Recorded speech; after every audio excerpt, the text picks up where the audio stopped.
The Orioles lost another close game on Wednesday night, dropping the series to the Phillies with a 6-4 defeat. And while this one wasn't really the fault of the bullpen, a lot of these close losses are making you think, who can we really trust in this Orioles bullpen right now?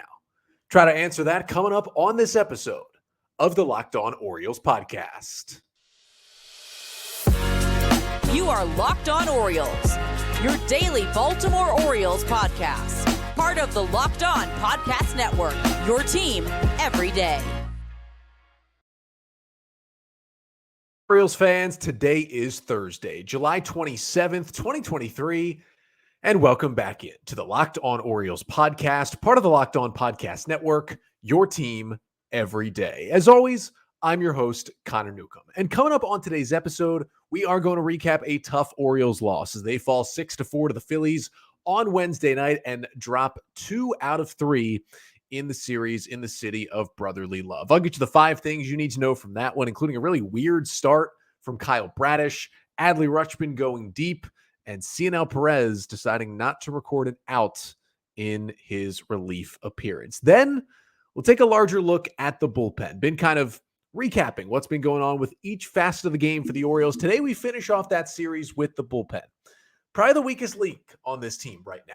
Bautista's been great, but who else can the O's trust in the pen and where they need to upgrade? Talk about that. And then a little Orioles news and notes with some draft signings and Gunnar Henderson coming up at the end of the pod. But that's all coming up on this episode of the Locked On Orioles podcast. Before we get there, though, just did want to thank you for making Locked On Orioles your first podcast listen of the day. We're free and available on all podcast listening platforms, and we're right here on YouTube. Make sure to like, comment, and subscribe to the Locked On Orioles YouTube page. Thank you to everyone out there who has made Locked On Orioles their first listen. The everydayers out there with the pod who have been there since the beginning, been there all season, or if you're getting here today for the first time, thank you so much for tuning in. Got some great content coming up with the O's, a playoff race, trade deadline coming up. It'll be a fun time to follow along with the team and follow along with the pod. But we start today with an Orioles loss as they fall 6-4 to the Philadelphia Phillies on Wednesday night in Philly and drop 2 out of 3 in this series. After winning the Monday night game and being 1 out away from taking the series, taking game 2 on Tuesday, they lost that one and they lose late again on Wednesday with a 6-4 loss. With this defeat, the Orioles do finish this road trip at 4-3 after they took 3 out of 4 in Tampa in what was the much more important series over the weekend. But the O's do fall to 62-40 on the year. Luckily, Tampa Bay Rays lost as well, 7-1 at home to the fading Marlins. So the Orioles remain a game and a half up on Tampa in the AL East. But I'm going to get you the 5 things you need to know from the Orioles 6-4 loss to the Phillies. And the first thing you need to know is that Kyle Bradish start on Wednesday night was maybe the weirdest start I've seen by any Orioles starting pitcher this year.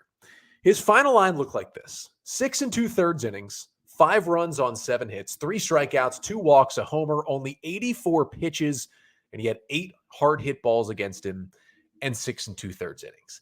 It was a wild roller coaster ride for Kyle Bradish on the mound on Wednesday. It started with 2 incredibly quick innings. First and second inning were over, and Bradish hadn't even thrown 20 pitches. Boom, 2 scoreless.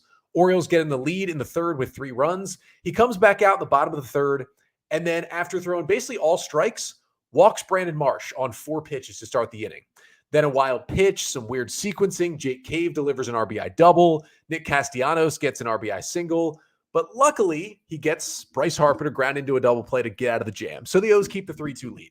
He comes back out there in the 4th inning, and immediately here come the hits again from a very good Phillies offense. You get a Bohm single, you get a Stott single, and you get a Real Muto RBI double, or a 2-run double, I should say, and all of a sudden, it is 4-3. And once again, he gets a huge double play off the bat of Edmundo Sosa to get out of the jam and keep it 4-3. And, his pitch count wasn't super high. It was only like in the 50s at that point, but he'd been getting hit hard, back-to-back 2-run innings. Cionel Perez was even warming in the 4th. You thought he might be done. Then Kyle Bradish comes back out there, and all of a sudden, after basically getting no whiffs, like no swings and misses in those first 4 innings, he finds the breaking ball again. And the curveball just comes back to him, and all of a sudden works a clean 5th, and he works a clean 6th. And then the Orioles tie the game in the top of the 7th, and all of a sudden, Here comes Bradish back out for the bottom of the seventh, and I kind of like the move. I mean, he was only in the mid-70s pitch count-wise, and he retired 9 in a row, so why not? And he goes out there, and he almost finishes the seventh. I mean, he gets to the mound, he gets Marsh to ground out, he gets Cave to fly out. He goes 0-2 on Edmundo Sosa, the number 9 hitter, and just, it was a combination of, he made a bad pitch, it was 0-2, his curveball had been so good all day, and he goes to the four-seamer. But on the flip side, the pitch was up and out of the zone. Like, if Sosa doesn't swing, that's ball one. And he just flips the ball the other way, 97 miles per hour off the bat. It had just a 190 expected batting average, but traveled 352 feet into right field for a solo shot. Bradish was one strike away. Instead, just couldn't get it done. Couldn't get out of the inning, and that was it for him, giving up the 5 runs. I mean, it was really nice to see him start off well. It was nice to see him recover from the back-to-back bad innings. Just a weird start. I mean, all in all, it was good that he worked 6 2/3 because usually when O starters give up 4 runs, they're out in the 4th or 5th. So it was nice to see him work deep into the game. But otherwise, yeah, weird one. Just very weird one. It's hard to explain what we saw from Kyle Bradish. You can brush it off because he has just been so good over the last 2 months. Just has been ridiculously good since June. But yeah, that was a weird one from Kyle out there. Second thing you need to know from this one is that Adley Rutschman provided most of the Orioles offense with 1 swing in this game. Came up with 2 on and 2 out in the top of the 3rd inning in a 0-0 game, and Rutschman unloaded into left field a line drive 3-run homer from the right side of the plate off of Philly starter Ranger Suarez. His 14th bomb of the season, 100 miles per hour off the bat, 396 feet, made it a 3-0 Oriole lead. And for Rutschman, that ended up being his only hit. And he did come up in a couple of other somewhat big spots in the game, but ended up striking out twice, grounded into a double play as well. But that big 3-run homer we thought could maybe be enough, just was not the case.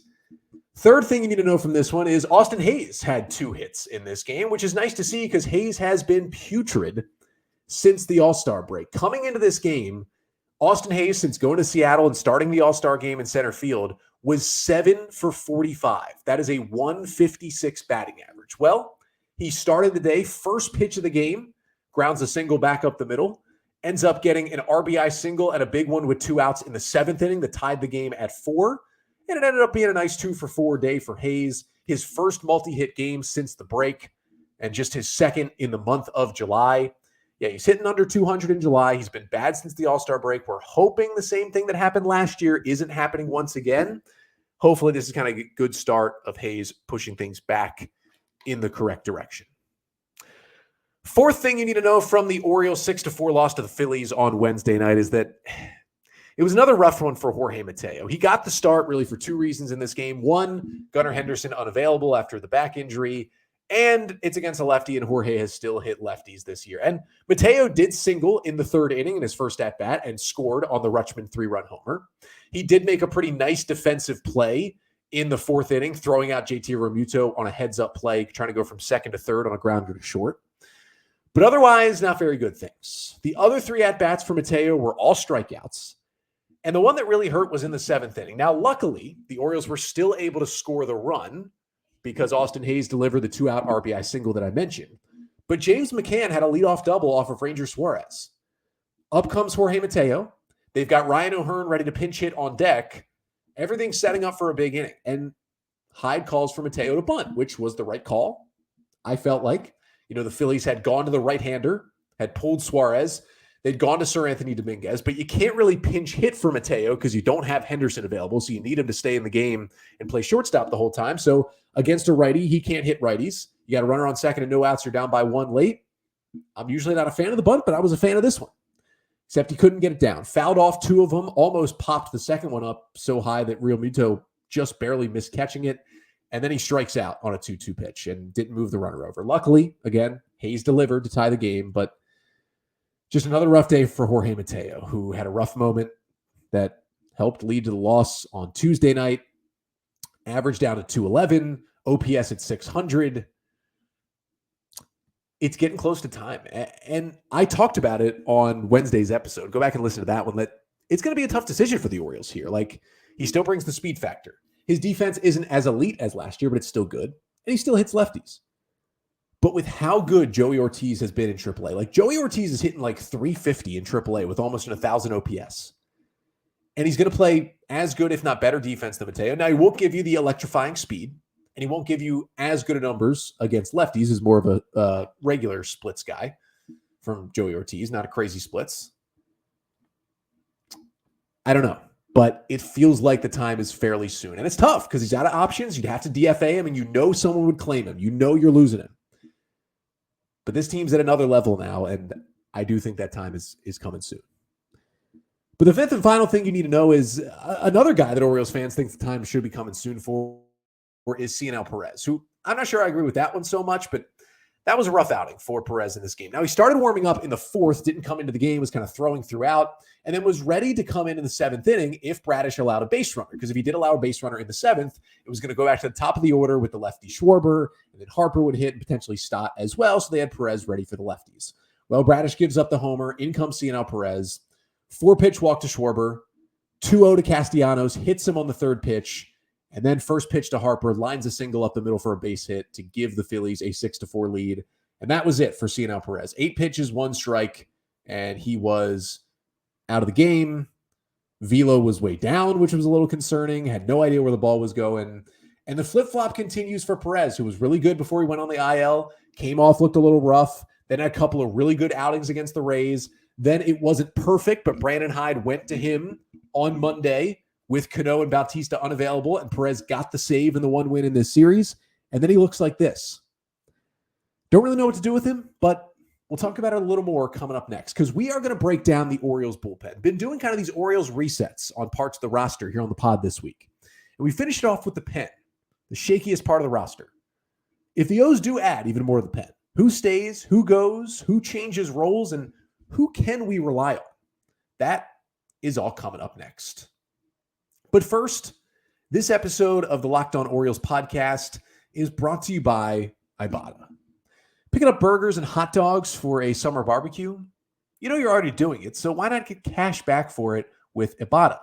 Ibotta gives you cash back on hundreds of grocery items from produce to personal care to pantry goods, so you can make sure you're beating inflation no matter what you're purchasing. Either link your loyalty account or upload your receipt after you shop and get your cash back. It is truly that easy. The average Ibotta user earns $120 per year. That could cover the cost of an entire shopping trip or more. Or you could use your cash back to buy anything else you've been eyeing up. And you can earn cash back on hundreds of online brands and retailers too when you start with Ibotta, including Lowe's, Macy's, Sephora, Best Buy, and more. And right now, Ibotta is offering our listeners $5 just for trying Ibotta by using the code MLB when you register. Just go to the App Store or Google Play Store, download the free Ibotta app, and use code MLB. That's IBOTTA in the Google Play or App Store, and use code MLB. So the Orioles fall to the Philadelphia Phillies 6-4 on Wednesday night and drop 2 out of 3 in the series. Luckily, the Rays did lose, and luckily the O's do have an off day here today before ramping back up for a Yankees series in which Aaron Judge reportedly is going to be back on Friday night for that series. 2 nationally televised games. Struggling Yankees team, but they're getting their MVP back. This is going to be a fun one at the Yard this weekend. But the Orioles especially with Judge back in that Yankees lineup, are going to need their bullpen, right? They're just going to need it. They're going to need to be better than it's been recently. And I just wanted to do kind of a check-in on the Orioles bullpen right now because the O's do have, at the moment, a top 10 bullpen by ERA, by a lot of statistics, but a lot of that's being held up by Félix Bautista and earlier in the year, Yenye Cano and Danny Coulombe and guys like that. At the moment, it's not instilling a lot of trust in us, is it? Like, don't sit there and tell me that you trust the Orioles bullpen right now because you'd probably be lying. So as I did earlier in the week with the hitters and the starting pitchers, wanted to go player by player in the Orioles bullpen and just do a check-in on where they are right now, where they're heading this season, what their role could be moving forward, and where they stand with the team if the O's do add more relievers at the deadline. They've already added Fujinami, but I would expect them to get at least one more relief pitcher coming up before Tuesday's trade deadline. So let's start with Félix Bautista. He's not going anywhere. He's the best reliever, best closer in baseball right now, full stop. 49 innings, .92 ERA, 51% strikeout rate. And since the All-Star break, since everyone got concerned when he gave up a homer in the All-Star game that didn't matter, 7 scoreless innings, 3 hits, 12 Ks, and no walks. Yes, it was unfortunate that he was unavailable for the first 2 games of this Phillies series. And, had he been available, the O's probably win Tuesday night. But he was unavailable because the O's used him to win 3 games in Tampa. It's what happens sometimes when a reliever's that good and you're not really trusting a lot of other people. 11 straight scoreless outings. He's been awesome. He's your closer. Let's do a Yennier Cano check-in, though, because for Cano, it is a little bit different right now. For Yennier Cano, ERA up to about 1.8 in now just shy of 50 innings this year. And the most innings he's ever thrown is 69 2/3. That was in 2021 in the minors with the Twins. So he's getting close to the most innings he's ever thrown in a season. And by far, he has already thrown the most high leverage innings he's thrown. And he's getting tired right now. I mean, it's very easy to see he's getting exhausted. He's getting winded. He's losing it a little bit. His arm slot was dropping. He got it back up in the 1-2-3 inning he threw Sunday, but looked like it dropped a little again when he blew the save on Tuesday night. And Cano, specifically in July, has thrown 10 innings. He's allowed 14 hits. He's allowed 6 extra base hits. Now, he does have 8 strikeouts to no walks in that time. Still isn't really walking guys, which has been the great just discovery for Cano, who was walking everybody the last couple of years until now. But his ground ball rate is down to 42% in July. He's 61% on the season. When he's not getting strikeouts, what makes him good is the ground balls. If he's not getting either, it's hard to trust him. So if he can get that release back, and maybe he needs a little, phantom arm fatigue IL stint, it'll be hard to lose him because you're already fishing for guys to get outs out of the bullpen. But if he can just get a little rest and get back to what he was before, I don't think Cano is ever going to be the pitcher we saw for the first 6 weeks when he came up, when he literally just wasn't allowing base runners, let alone runs. But with that stuff, and if he gets the arm angle back to where he wants it, he can still be a good late inning reliever.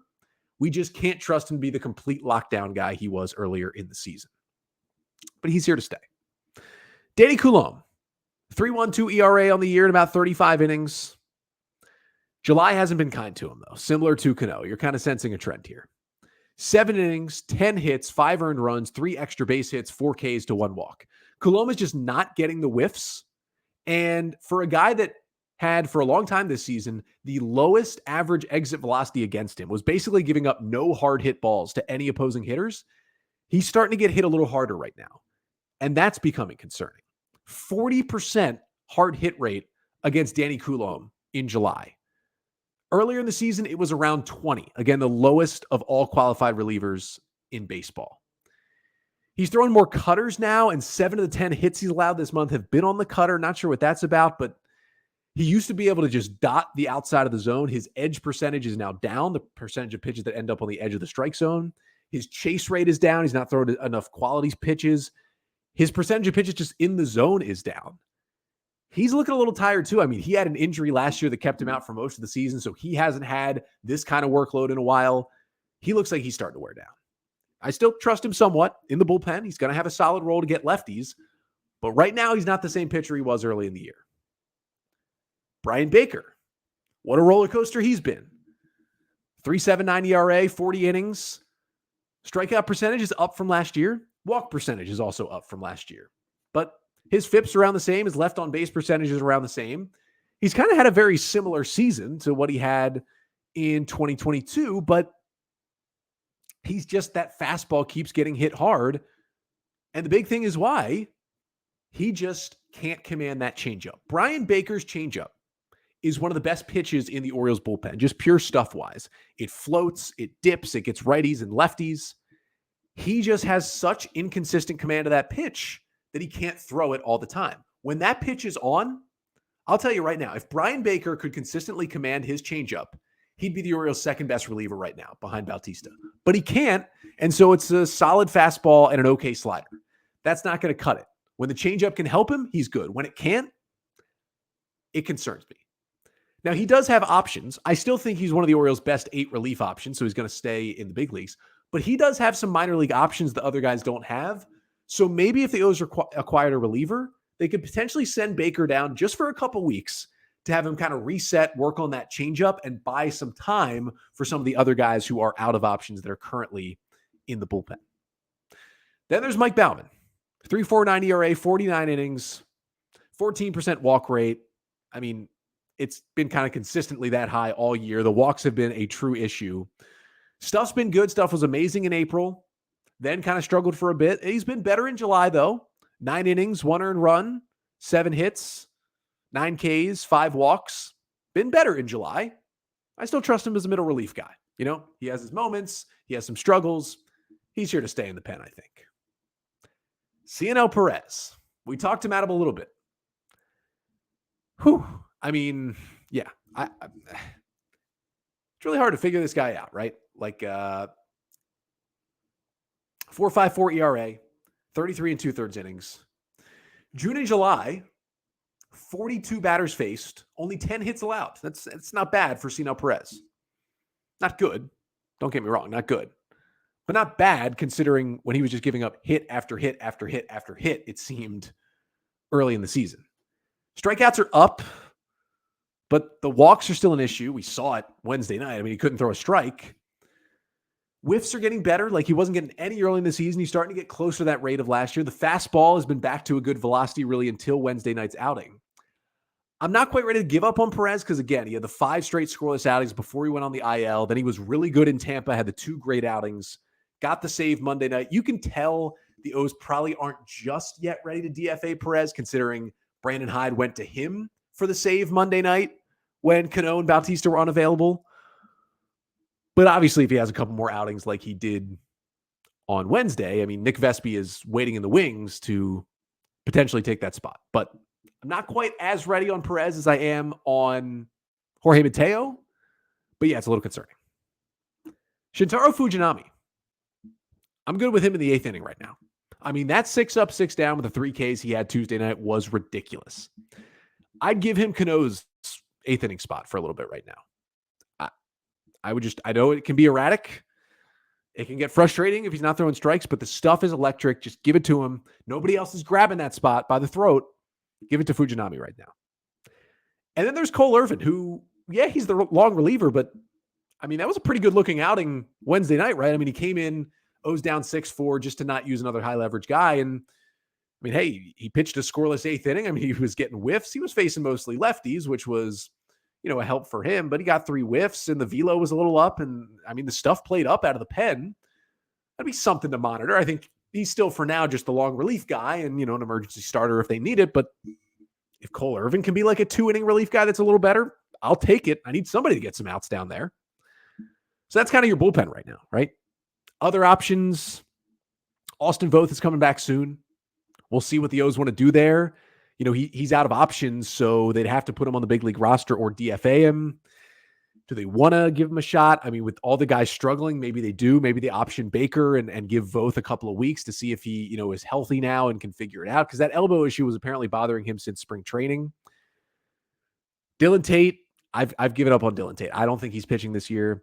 Michael Givens, I'd give like a 5% chance to pitch this year. He still hasn't started on rehab again. I think he's done for the year.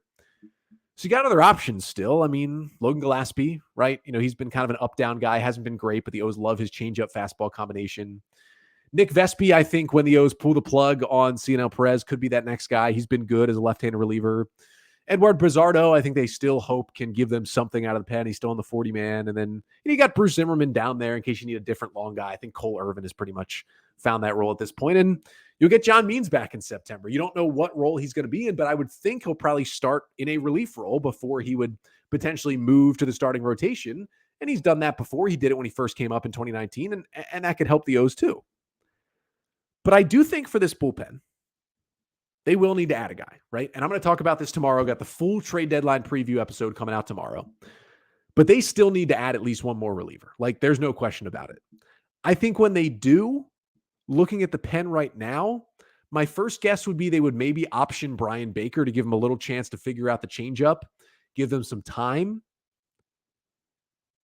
The other option would be DFA Cionel Perez. I think that'd probably be the top 2 options if they did bring in a reliever, and I think they need to. There's a lot of options. We'll get to them tomorrow in terms of guys they could trade for, but got to get at least one more guy, I would think. But the biggest wild card, I feel like, has got to be DL Hall, right? I mean, Eric Garfield tweeting it out on his account the other day that Hall pitched in a game on Tuesday in the FCL. Hall went out there, threw an inning, no runs, 2 strikeouts, a walk. Eric reporting that the velocity was good, mid-90s, good slider, good curveball. I mean, he's been throwing on, you would think, the side fields and the back fields while he's doing the strength training he was doing in Sarasota, but it's good to see him throw. And hopefully, by sometime in August, he can be ready. And with what we saw him do down the stretch in September last year as a left-handed reliever, he could be the wild card, the X factor in this bullpen down the stretch. The stuff is there. I think you got to just face facts, and I've finally come to terms with it. He's a reliever. If he's going to be in the big leagues, he's no longer a starter. He is a reliever. But he could help too. If you can add a guy from the outside, if you can get DL Hall in there and pitching well, and you can figure out some of these other guys, get them back on track, you've got something. I know that's a lot of steps, but you've got something. But I think the first step is get another reliever. Second step is make a tough decision on one of these guys, maybe both, and Perez potentially. And then third step is get DL Hall back to the big leagues. That's kind of what we're looking at with the Orioles bullpen right now. Because if you look at the overall numbers, the Orioles bullpen is top 10 in baseball. If you take out Félix Bautista from all those numbers, it's ugly. So they're going to need some help right now. And they're playing a lot of close games. Every game seems to be decided by 1 or 2 runs. Every single one of this series was. They need some help. But in terms of below the major league level, I was just talking about the FCL where DL Hall pitched this week. FCL is going to be getting some new talent, you would think, this week with the draft class all signed up and ready to go. But the O's did go down to the wire with one of their top picks. Coming up next, going to tell you who they finally signed just before Tuesday's deadline and kind of put a bow on the draft class, plus a little bit of a word on Gunnar Henderson and his back injury. So back here to finish off the pod with a little bit of Orioles news and notes here after they drop 2 out of 3 to the Phillies. Off day today and then take on the Yankees starting tomorrow at Oriole Park at Camden Yards. Let's start with the draft. The Orioles on Thursday, it was the draft signing deadline. It was 5 p.m. on Thursday, and they did sign 2 more players in their class. The first they signed was Michael Ferret, the 14th round right-handed pitcher that the Orioles took out of junior college. They signed him for $450,000, $300,000 of which counted towards their bonus pool money. JUCO guy who was originally committed to ECU, a great baseball program out of high school, decided to go JUCO instead so he could get drafted after 1 year. Mid-90s fastball, good curveball, good changeup. Really interesting prospect there, and I love that the O's were able to sign him. But the one that went down to the wire was Jackson Baumeister, right? We had pretty much learned that Q-Ray Lott wasn't going to sign, 15th rounder out of high school, outfielder. Learned that Colin Ritchie, 19th rounder, infielder out of high school, wasn't going to sign. And 18th round right-handed pitcher out of Texas, Tanner Witt, wasn't going to sign. So it was basically down to, can you get Baumeister? Or if you don't, can you throw that money at either Witt or Ritchie and get them to sign instead? Because they were kind of the emergency backup plan picks at the end of the draft. And it came down to about 4:30 p.m. Eastern time on Tuesday with the deadline at 5 before it was reported. But the Orioles did agree to terms, signing Mike Elias' highest draft pick since taking over in terms of a pitcher since taking over as Orioles GM. Jackson Baumeister, who the Orioles took 63rd overall in the competitive balance B round, right-handed pitcher out of Florida State, signed for $1.6 million, a little bit over slot with that deal, as the Orioles knew they had to get, and they were just kind of, I'm sure, doing the physical and wrapping up that final overslot number for the right-hander. But he's got good stuff, high 90s fastball, plays up in the zone, really, really devastating breaking stuff with a changeup that he's working on, and the O's will work on it with him. But I'm just glad they got the deal done. Remember last year, they were not able to sign Nolan McLean, who was a pitcher who they drafted in the 3rd round. Now, they did get a compensation pick, and they were able to throw money at Carter Young late in the draft instead. But it's much better to get the better player. Baumeister was the better player, and they were able to wrap him up and get him here to Baltimore. So again, they ended up signing 19 of their 22 picks, which is pretty good because it seemed like those last 3 they didn't sign were the emergency backup plans in case a top guy like Baumeister did not sign with the Orioles. And then last thing to get to, we did get some good news on Gunnar Henderson on Wednesday. Now, he was unavailable, not in the lineup, but Hyde said it's going to be day-to-day, and Henderson did say, I'm feeling much better today. He said he felt like he did it more so in the field, tweaked the lower back stiffness, than actually when he was running down to first on Tuesday night. But Gunnar did say on Wednesday he expects to play in Friday's game against the Yankees. Really good time for the Orioles to have the off day today, Thursday, give Gunnar another rest. Then hopefully we'll see him back in the lineup, mashing the Yankees as he did in the Bronx a couple weeks ago, back in the O's lineup on Friday night. But that'll do it for this episode. Thank you so much for tuning in. Got one more episode for this week. Trade deadline preview. You won't want to miss it tomorrow. We're going through the Orioles' needs position-wise.